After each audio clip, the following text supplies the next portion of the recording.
dia a todos.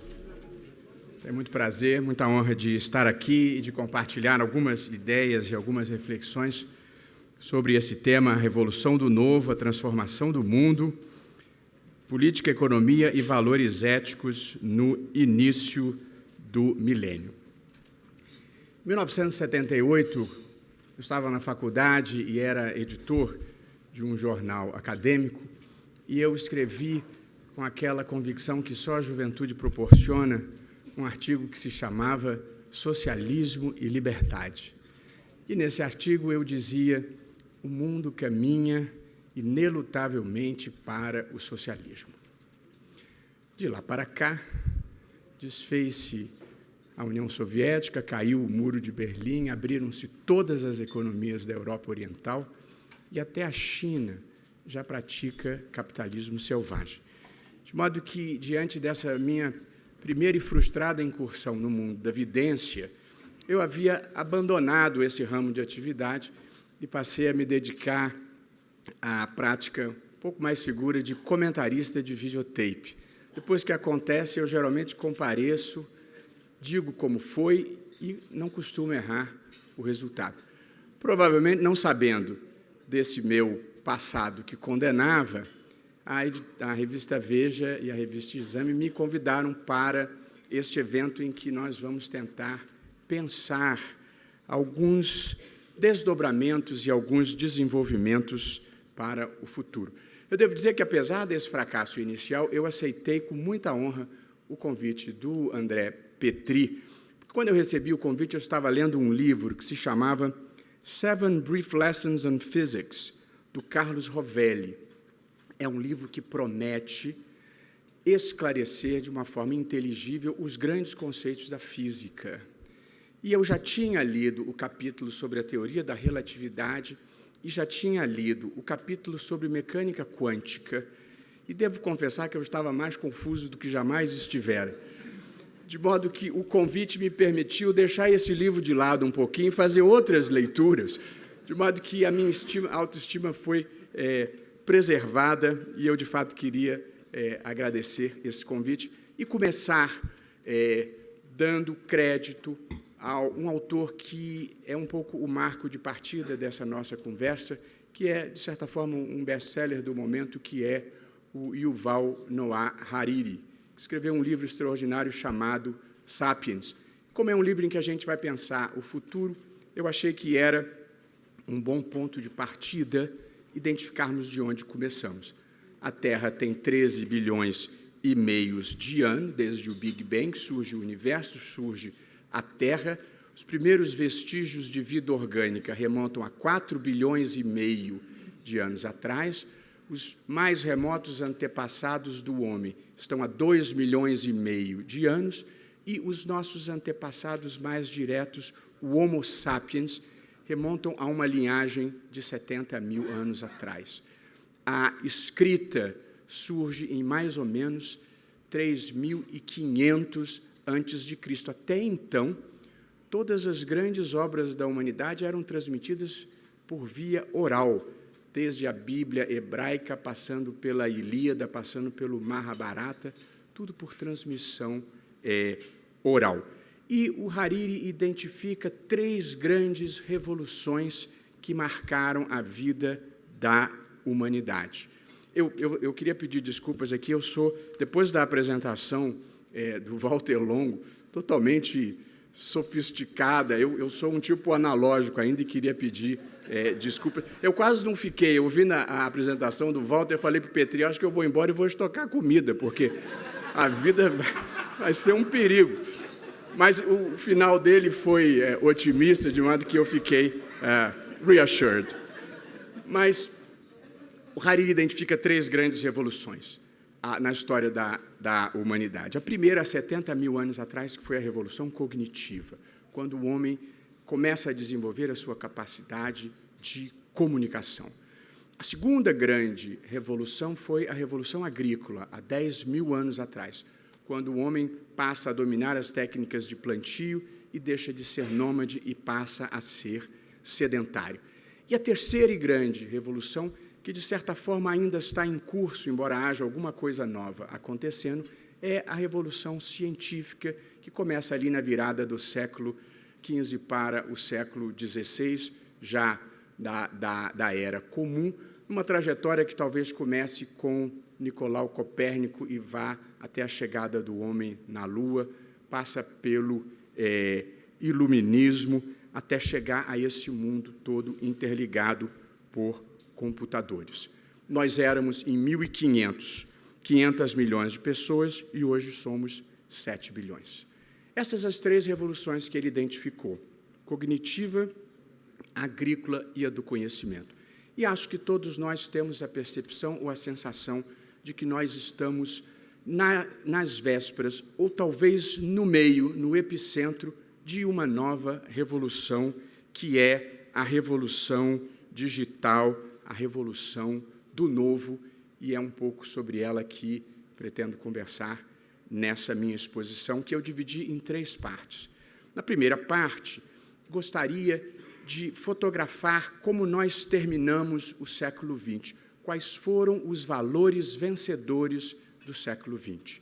Em segundo lugar, eu, na parte 2, gostaria de especular um pouco o que nos reserva o futuro, tal como a gente possa antecipar do nosso ponto de observação. E a terceira e última parte, eu gostaria de fazer uma reflexão sobre o Brasil, qual seria uma boa agenda de curto, médio e longo prazo para o Brasil, para concluir, também a pedido dos organizadores, identificando quais me parecem ser os grandes valores do futuro. Portanto, eu gostaria de começar pela parte 1, como nós terminamos o século XX, no plano político, no plano econômico e no plano social. No plano político, eu acho que nós terminamos o século XX com a vitória da democracia constitucional. Este foi o modelo vencedor do século XX. Neste binômio, constitucionalismo e democracia, se condensam algumas das grandes promessas da modernidade: poder limitado, proteção dos direitos fundamentais, busca por justiça material, tolerância e, quem sabe, até felicidade. Este modelo vencedor da democracia constitucional, poder limitado, respeito aos direitos fundamentais, ele chega ao Brasil com atraso, mas não tarde demais, na virada do milênio, quando finalmente nós superamos o regime militar e aqui se implantam esses 30 anos de democracia que nós estamos vivendo e, de certa forma, desfrutando. Eu sei que o momento parece particularmente difícil, mas, para nós não nos hipnotizarmos pela fotografia e olharmos o filme inteiro, é bom lembrar que, nesses 30 anos de democracia, nós temos realizações importantes para celebrar, que incluem estabilidade institucional num país de tradição de golpes e quarteladas, estabilidade monetária para uma geração como boa parte dos que estamos aqui, que convivemos com os horrores da hiperinflação, e inclusão social relevante também obtida nesses 30 anos de democracia. Portanto, nesses 30 anos, nós fomos capazes de derrotar uma ditadura, a inflação e a pobreza extrema, a demonstrar que nada é verdadeiramente impossível. No plano econômico, eu penso que a fotografia dos valores do século XX revelará a vitória do capitalismo e da livre iniciativa. Foi o século, como nós bem sabemos, do grande embate entre o socialismo e o capitalismo. O socialismo, surgido em meados para final do século XIX, desde o Manifesto Comunista de 1848, depois vem o Capital de Marx. A primeira experiência real é subsequente à Revolução Russa, de outubro de 1917, e ali se deflagra um modelo alternativo, que é um modelo de planejamento centralizado, propriedade coletiva dos meios de produção, restrição quase absoluta à propriedade privada e declarados propósitos redistributivistas e igualitários. o modelo alternativo, que era o capitalismo, começa a se desenvolver depois do fim do modelo feudal e tem este impulso relevante com a Revolução Industrial, este modelo fundado na livre iniciativa, na propriedade privada, na liberdade de contratar e na livre concorrência. Este é o modelo, como nós bem sabemos, que ao final do século XX se torna vencedor, tendo como símbolos da sua vitória a queda do Muro de Berlim em 1989 e a dissolução da União Soviética em 1991. No Brasil, ainda, mesmo com a vitória do capitalismo do mundo, ainda convivemos com grande desconfiança e reserva em relação à livre iniciativa, um pouco como consequência do modelo de capitalismo de Estado que nós vivemos, sobretudo a partir da década de 40, em que a criação de empresas estatais foi a alternativa que se concebeu para não se entregarem setores estratégicos à iniciativa privada estrangeira. E, portanto, ao longo das décadas, nós tivemos a criação sucessiva de empresas estatais, desde a Companhia Siderúrgica Nacional, lá em 1940, até a Embraer, já bem mais adiantado. E, nos anos 90, quando se fazem as grandes reformas econômicas, havia no Brasil mais de 300 empresas estatais. Este modelo de capitalismo de Estado, com o seu paternalismo, com os seus favores, com esse tipo de crony capitalism que tivemos no Brasil durante muito tempo, ajudou a fomentar este preconceito e essa desconfiança em relação à livre iniciativa, frequentemente associada no Brasil a concessões com favorecimentos, a licitações fraudadas, a golpes no mercado financeiro, a latifúndios improdutivos. A riqueza no Brasil não era associada ao risco, ao investimento, à inovação, e sim a este tipo de protecionismo que o Estado oferecia. Evidentemente, nós precisamos derrotar esse preconceito e derrotar essa desconfiança, porque a história comprovou que, ao menos nesse estágio da vida da humanidade, o modelo de livre iniciativa é muito melhor gerador de riquezas e, se não se gerarem riquezas, não há como distribuí-las. Portanto, nós precisamos fomentar no Brasil essa cultura que já venceu ao final do século XX, mas ainda não é totalmente dominante no Brasil, de que a livre iniciativa, num quadro bom de ambiente, de negócios e de honestidade, fará bem. É claro que precisaremos convencer os capitalistas brasileiros que capitalismo envolve risco, concorrência e igualdade entre os competidores. Nós nos acostumamos a um capitalismo feito com financiamento público, reserva de mercado e benefícios fiscais. Isso não é capitalismo, isso é um socialismo com sinal trocado.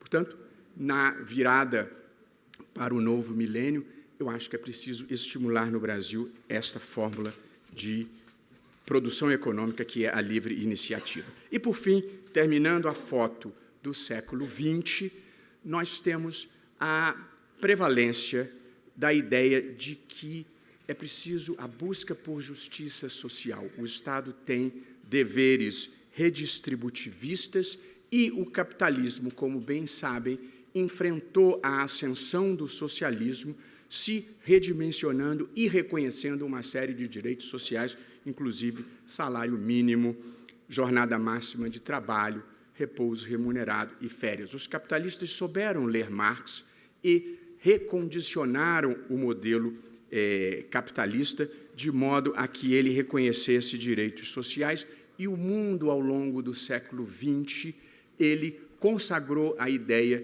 de justiça social. O Estado tem deveres redistributivistas, quer via sistema tributário, quer pela prestação de serviços públicos adequados, acessíveis à maioria das pessoas, incluindo, em alguma medida, educação fundamental, saúde básica, previdência social e outras utilidades. E a verdade é que o Brasil termina o século XX que foi um século em que tivemos um grande sucesso econômico. O Brasil foi um dos maiores sucessos do século XX, multiplicou a sua renda per capita em mais de 12 vezes, tivemos uma expressiva inclusão social nas últimas décadas e o Brasil teve o maior índice de desenvolvimento econômico, o maior índice de desenvolvimento humano nos últimos 30 anos em toda a América Latina, com um aumento expressivo na expectativa de vida. Portanto, aqui termino esta minha narrativa de como se encerrou o século XX no mundo e no Brasil. Vitória da democracia constitucional, hegemonia do modelo capitalista e a consciência de que é dever do Estado e da sociedade buscarem justiça social. E eu agora chego à parte 2, o que nos reserva o futuro. Me lembrei de uma passagem, e eu também sou, como dizia o Walter Longo, uma pessoa otimista. Dizem que o otimismo não resolve nada. Não há nenhuma garantia de que o otimismo vai tornar a vida melhor. Mas o pessimismo funciona. O pessimismo geralmente torna a vida pior. Portanto, não é uma boa opção na vida. Eu me lembro de uma história que gosto de contar, que eu ouvi do meu amigo Carlos Aires, em que ele dizia que o sujeito procurou o médico, e o médico disse, eu tenho 2 notícias para lhe dar, uma ruim e a outra pior. Ele disse, bom, tá bom, me dá a ruim primeiro. O senhor só tem 24 horas de vida. Eu disse, o que pode ser pior que isso? Estou para lhe falar desde ontem. Começando pelo plano político, nós vivemos um momento de grande desprestígio da democracia representativa. Esta é uma característica no mundo. É claro que há ingredientes brasileiros muito fortes nesse tempero, mas o descrédito da democracia representativa é um pouco um fenômeno mundial, um certo descolamento entre a classe política e a sociedade civil, e discussões em toda parte sobre modelos de financiamento eleitoral. O modo de financiamento eleitoral é, como o Brasil bem demonstra, um risco potencial imenso de corrupção. O sistema se torna presa fácil dos seus financiadores e a sociedade, lembrava Walter Longo, reage à política alternando um pouco de desprezo e indiferença, o que é muito ruim. Política numa democracia é gênero de primeira necessidade. E, ao lado desse desprestígio da democracia representativa e ao lado da hegemonia tradicional do executivo, nós assistimos a essa assustadora onda de populismo nacionalista, de populismo anti-globalização. E, interessantemente, neste mundo em que ascendeu o poder executivo, nós também vivemos, no Brasil e em todo o mundo, mas particularmente no Brasil, um momento de expressiva e expansiva judicialização da vida, em que boa parte das questões passam a ter o seu último capítulo decidido perante o Poder Judiciário. Esse mundo de desprestígio da democracia representativa vai sofrer impacto de 3 realidades que me parecem dignas de nota. A primeira delas, o impacto da internet sobre a democracia representativa. A democracia representativa foi concebida em razão da impossibilidade de as pessoas se reunirem para deliberarem diretamente, como idealizadamente se supunha ser feito na Grécia Antiga, na Ágora, na Praça do Mercado. Como não é possível juntar todo mundo, elegem-se representantes. Porém, a tecnologia cada vez mais permitirá que as pessoas se manifestem diretamente sobre toda e qualquer questão, e que, inclusive, votem sem sair de casa. E é preciso considerar o impacto que as possibilidades de democracia direta oferecerão, sempre lembrando que algumas das experiências autoritárias mais dramáticas do mundo vieram desta comunicação direta entre governo e sociedade, sem a intermediação de partidos políticos e das instituições. Segunda observação que eu acho importante nesse mundo de desprestígio da democracia representativa é o poder das redes sociais e como elas hoje impactam a circulação de informações, a discussão de ideias e a própria busca da verdade. nós vamos enfrentar as circunstâncias de uma informação que circula muitas vezes sem a intermediação da imprensa, sem a intermediação dos jornalistas e, portanto, presa fácil dessa pós-verdade e de um mundo de invencionices e, portanto, sem um filtro da imprensa, como ficará esta circulação de informações. E para trazer uma nota positiva nesse tópico do plano político, eu acho que o mundo assiste, e essa é uma notícia boa, a um impressionante empoderamento das mulheres no mundo. Na minha vida adulta, poucas coisas foram tão impressionantes quanto a ascensão da mulher no mercado de trabalho, nos direitos civis de uma maneira geral, na sua capacidade de interferir com a sociedade, na sua luta contra a violência em sociedades patriarcais como a nossa, da sua liberdade sexual. Portanto, há um fenômeno importante que é o empoderamento das mulheres e acho que isso vai impactar a política. Já há alguns precedentes importantes que vão desde Margaret Thatcher, Michelle Bachelet, presidente Dilma Rousseff no Brasil, Angela Merkel, mas acho que há um fenômeno que é o empoderamento das mulheres e acho que isso impactará a política e com alguma expectativa de que a presença maciça das mulheres possa trazer um grau mais relevante de decência de uma maneira geral. Ainda, pensando o futuro, eu passo para o plano econômico. E aqui nós vivemos esse momento que, de certa forma, foi exposto pelo Walter Longo na sua apresentação inicial, que é a revolução digital, esta nova revolução tecnológica que está mudando a maneira como a gente vive, como a gente pensa e como a gente se relaciona. Esta é uma nova revolução científica que está acontecendo. Houve, na história mundial, segundo alguns autores, 3 grandes revoluções científicas anteriores. A primeira delas, a revolução que foi motivada pela descoberta das potencialidades do vapor. A segunda, decorrente das potencialidades da eletricidade. A terceira, decorrentes das potencialidades do motor, a explosão e da automação que produziu. Nós agora vivemos essa nova revolução tecnológica, que é a revolução digital, que faz com que a gente passe de um mundo mecânico ou de um mundo analógico para este mundo digital. Evidentemente, eu não vou entrar nas tecnicalidades, porque não seria capaz, mas nós estamos vivendo uma época em que essa nova tecnologia permitiu a massificação do computador, a massificação do telefone celular digital e, sobretudo, conectando bilhões de pessoas no mundo, este fenômeno que é a internet e o acesso quase ilimitado ao conhecimento e à informação. Nos últimos tempos, mudou-se o modo como a gente pesquisa, mudou-se o modo como a gente faz compras, mudou-se o modo como a gente pede um táxi.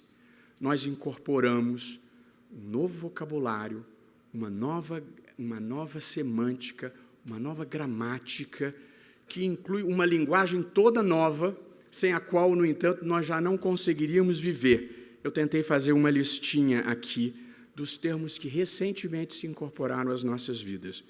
Google, Windows, Mac, WhatsApp, Uber, Dropbox, Skype, FaceTime, Facebook, Twitter, Instagram, Waze, Spotify, Amazon, Google Maps, Google Translator, YouTube, para citar apenas alguns. Não há setor da economia tradicional que não tenha sido afetado. E está todo mundo hoje atrás de novos modelos de negócio e está todo mundo atrás de novas referências éticas, de novos valores para nos nortearem nesse admirável mundo novo, para citar um livro clássico do Aldous Huxley. E, portanto, nós hoje vivemos a preservação de valores como liberdade, mais entra em xeque questões como privacidade, veracidade, proteção contra hacks, proteção contra criminalidade online e muitas outras vicissitudes. Mas a vida se revolucionou profundamente. No Supremo Tribunal Federal, hoje, as petições são todas eletrônicas, o sujeito faz um upload de algum lugar onde ele esteja, eu recebo e eu posso decidir qualquer questão e assiná-la estando em Brasília, em Londres ou em Vassouras. Portanto, o mundo já não exige sequer a presença física para a realização de muitas dessas atividades. A velha economia, ela não morreu, mas ela enfrenta os desafios de se beneficiar da nova economia. Há 100 anos atrás, havia uma matéria, 2, 3 semanas atrás, no The Economist, o petróleo era a revolução, era a commodity do momento, que produziu a revolução da modernidade no século XX e obrigou os reguladores a intervirem porque estava havendo uma dominação do mercado. Hoje em dia, esta preocupação dos reguladores se transferiu da velha economia, que produzia produtos físicos, ou agrícolas, ou industriais, e se transferiu para essa nova economia que é feita de propriedade intelectual, conhecimento e informação. E, hoje em dia, o Google, a Amazon, Apple, Facebook e Microsoft são as 5 empresas mais valiosas do mundo. Esta inovação e esses avanços tecnológicos constroem esse admirável e assustador mundo novo da biotecnologia, inteligência artificial, robótica, impressão em 3D, nanotecnologia e da computação quântica. O Hariri, o autor que eu citei no início, no seu novo livro, Homo Sapiens, ele faz uma previsão assustadora para o futuro, na qual ele destaca os seguintes pontos, depois de dizer que a biotecnologia criará um novo homem, criará um super-homem. Diz ele as preocupações do futuro. Aspas, os principais produtos da economia do século XXI não serão tecidos, veículos e armas, mas corpos, cérebros e mentes. Depois a Maiana poderá confirmar se essa é uma possibilidade real. Diz ele ainda, enquanto a Revolução Industrial criou a classe trabalhadora, a próxima grande revolução criará a classe dos inúteis, pessoas que não terão trabalho. 3. O modo como os homens tratam os animais é um bom indicador de como os humanos aperfeiçoados irão nos tratar. 4. A democracia e o livre mercado entrarão em colapso a partir do momento em que o Google e o Facebook passarem a nos conhecer melhor do que nós mesmos e a autoridade se transfira dos indivíduos para os algoritmos. Essas são as tenebrosas previsões que faz o Hariri no seu livro. Previsões, às vezes, são maneiras de a gente evitar que as coisas aconteçam. Portanto, eu devo dizer que eu não sou militante dessa crença apocalíptica.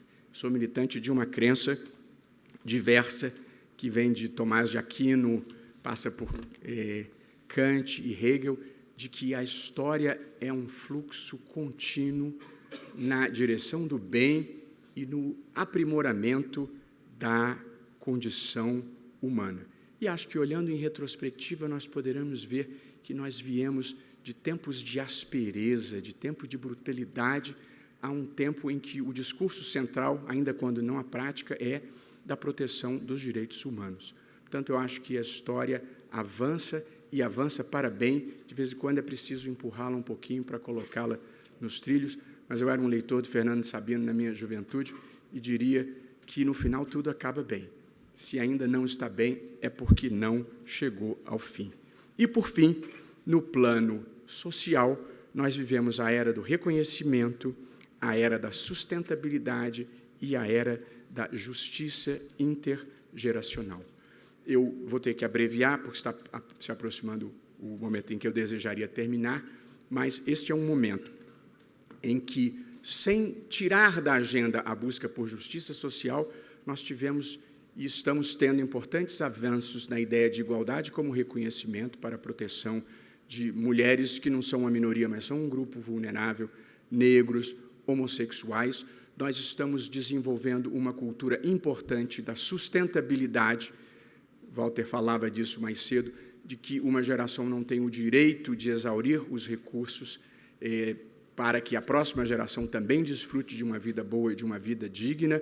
A Organização das Nações Unidas acaba de lançar um extraordinário programa voltado para o desenvolvimento sustentável em áreas como meio ambiente, envolvendo água, envolvendo energia elétrica, envolvendo oceanos, em áreas como o desenvolvimento humano para a proteção do trabalho, da educação e da saúde das pessoas. Portanto, é preciso ter em conta de que há um conceito novo e importante na agenda mundial, que é a do desenvolvimento sustentável. Portanto, ao lado do desenvolvimento econômico, que se mede com o PIB, e ao lado do desenvolvimento social, que se mede com o Índice de Desenvolvimento Humano, existe também um índice de desenvolvimento com sustentabilidade, que é a única forma de nós deixarmos o planeta não arruinado para os nossos filhos. E chego aqui à parte final da nossa conversa, que é como eu pensaria ou desejaria o Brasil logo ali na frente. Eu, de novo, vou abreviar, mas no plano político não posso falar uma palavra sobre reforma política, muito breve. Eu falo disso há tantos anos, há 12 anos eu escrevi um longo trabalho e defendo a reforma política. Sempre que eu falo desse assunto, eu me lembro, Petri, de uma história que se atribui ao Carlos Drummond de Andrade, diz que ele entrou num sebo, e lá no sebo ele encontrou um livro dele, autografado para um amigo que ainda estava vivo. Ele tomou-se de profunda indignação, comprou o livro e mandou para o amigo assim, para fulano de tal, insistentemente. Bom, eu me sinto mais ou menos nessa mesma situação. No plano político, portanto, nós precisamos de uma reforma política, eu vou ter que ser conciso. Sistema de governo, semipresidencialismo com eleição direta para presidente da República, poucas competências de Estado, o varejo da política com o primeiro-ministro. Um outro dia eu volto aqui para conversar sobre isso. Sistema eleitoral, voto distrital misto no modelo alemão. A classe política deve ao Brasil uma tentativa de um modelo alternativo a esse que nos levou à ruína moral. E sistema partidário, com proibição de coligações, com cláusula de barreira e com fidelidade partidária nas grandes questões para acabar com esse varejo da negociação individual. No plano econômico, reforma da Previdência não é uma questão ideológica nem filosófica, é uma questão aritmética. Se não fizermos, e rápido, vamos entregar um país em ruínas para os nossos filhos. A reforma trabalhista, em que a negociação legítima possa prevalecer sobre uma legislação arcaica, que é tão difícil. Eu fui advogado há 30 anos, que mesmo quem tenta empenhadamente cumpri-la com rigor, não consegue. E está sujeito a centenas de milhares de reclamações trabalhistas. Nós somos recordistas mundiais nessa matéria, portanto, esse é um capítulo importante.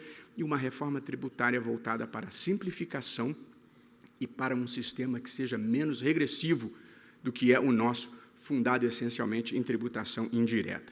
E, por fim, no plano social, uma agenda tem que incluir, em termos de melhoria da qualidade de vida das pessoas, que é para isso que existe o Estado, nós precisamos de um plano ambicioso de saneamento básico, habitação popular, urbanização e transporte.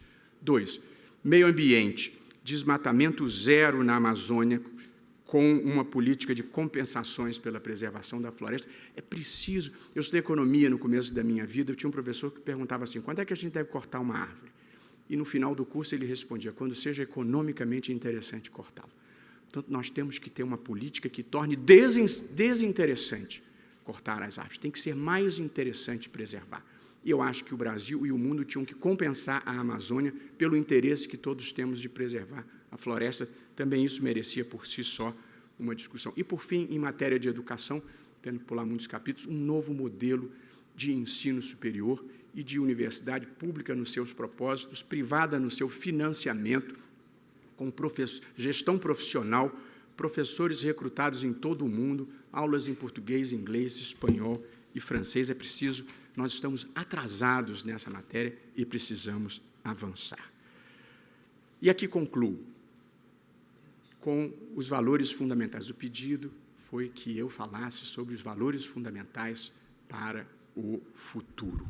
Eu devo dizer que não é fácil falar sobre valores fundamentais para o futuro no Brasil de hoje em matéria ética.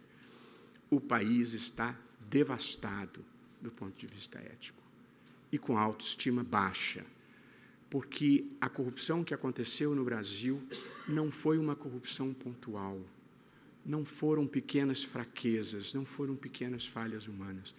Nós vivemos um país em que a corrupção era institucionalizada, de alto a baixo, de um extremo ao outro, e não há um lugar onde se destampe que não haja alguma coisa errada. Onde há dinheiro público, onde há contrato administrativo, tem alguma coisa errada. A corrupção se tornou um modo de vida para muitas pessoas e um modo de fazer negócio para todos os outros. Houve um pacto lamentável entre agentes privados, agentes públicos, empresas, partidos políticos e membros do Congresso.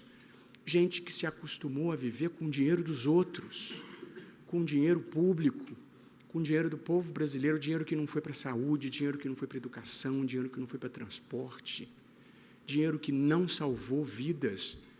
É impossível não sentir vergonha pelo que aconteceu no Brasil, pela extensão e profundidade e pelo pacto de cumplicidade e de silêncio que houve no Brasil, em que as pessoas se surpreenderam com aquilo que, de certa forma, sempre sabiam. E agora que tudo foi descoberto, quando se esperaria que todas as instituições se mobilizassem para finalmente fazer um novo país, mudar de patamar ético, fazer com que essas pessoas saiam em fila indiana para a margem da história, nós assistimos, ainda assim, grande mobilização para deixar tudo como sempre foi, muito parecido com o que sempre foi, para que a gente continue aquém do nosso destino histórico, trotando na história, liderados pelos piores, um país de renda média que não consegue mudar de patamar e não consegue cumprir o seu destino. Se prevalecer a Operação Abafa, nós não vamos conseguir dizer para as novas gerações que vale a pena ser honesto, que é melhor ser honesto, porque a corrupção ainda tem uma coisa pior, ela valoriza os piores e não os bons, ela valoriza os espertos. Há um exemplo bom, numa empresa, se tiver alguém trabalhando numa inovação capaz de baixar o custo da construção e tiver outro indivíduo que tem acesso ao administrador que paga qualquer preço, no Brasil de hoje, este aqui vale mais do que o que é bom. Portanto, nós criamos uma cultura em que os espertos, ainda que piores, valem mais do que os honestos, mesmo que bons. É este o país que nós precisamos mudar. Algumas pessoas dirão, mas sempre foi assim. Mas tem que deixar de ser. E essas pessoas dizem, não, mas eu fiz o que todo mundo sempre fez, mas você estava atravessando a rua na hora que a história mudou de mão. E a gente não vai desvirar a mão da história para ajudar as pessoas que se beneficiaram desse modelo triste que nós vivemos.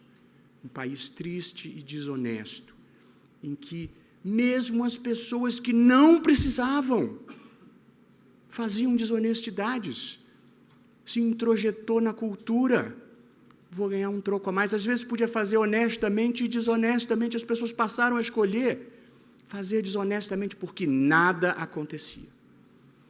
E se depender de parte do pessoal da Operação Abafa, nada vai acontecer.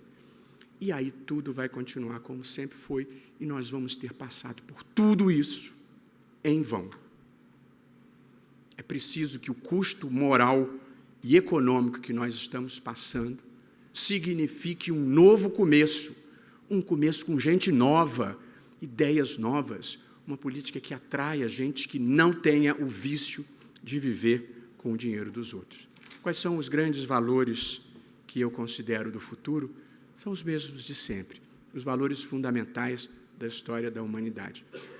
Fui buscar um em Aristóteles, um em Kant e um em John Rawls, e com eles eu termino. Eu falei tanta coisa e tão apressado, peço desculpas. Lembrei da história do sujeito que a professora determinou que escrevesse uma redação sobre religião, sexo e nobreza, e que fossem breves. E um aluno com grande poder de síntese lavrou: ai, meu Deus, como é bom, disse a princesa ainda ofegante. Os 3 grandes valores são, eu penso, em Aristóteles, a busca pela felicidade. Essa é a finalidade última da existência humana. A felicidade tem componentes importantes que incluem bons propósitos, boas realizações e prazeres legítimos. Mas em Aristóteles, a verdadeira felicidade, a eudemônia, ela só existe onde há virtude. Essa é a vida boa, esta é a vida digna, esta é a vida ética.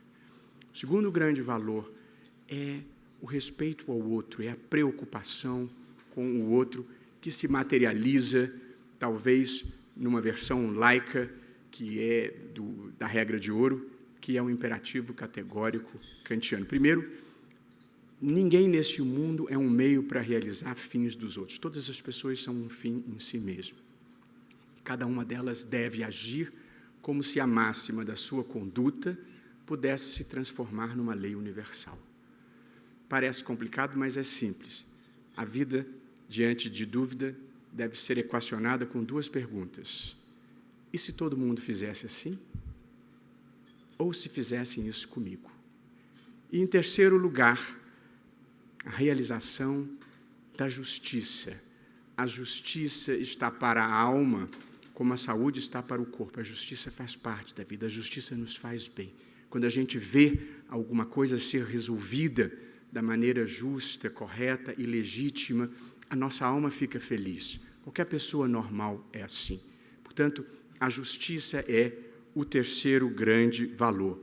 Está em John Rawls, a gente deve ter o máximo de liberdade individual compatível com a liberdade dos outros, e a sociedade deve se preocupar com a máxima redistribuição das riquezas, pelo menos para que cada um tenha o mínimo vital para poder viver uma vida boa e uma vida feliz. Portanto, busca da felicidade, respeito ao próximo e realização da justiça. Esses eram os valores de ontem, acho que esses continuam a ser os valores do futuro. Eu li esses dias uma frase que eu achei interessante e nos ajuda nessa travessia brasileira, era em inglês, que dizia: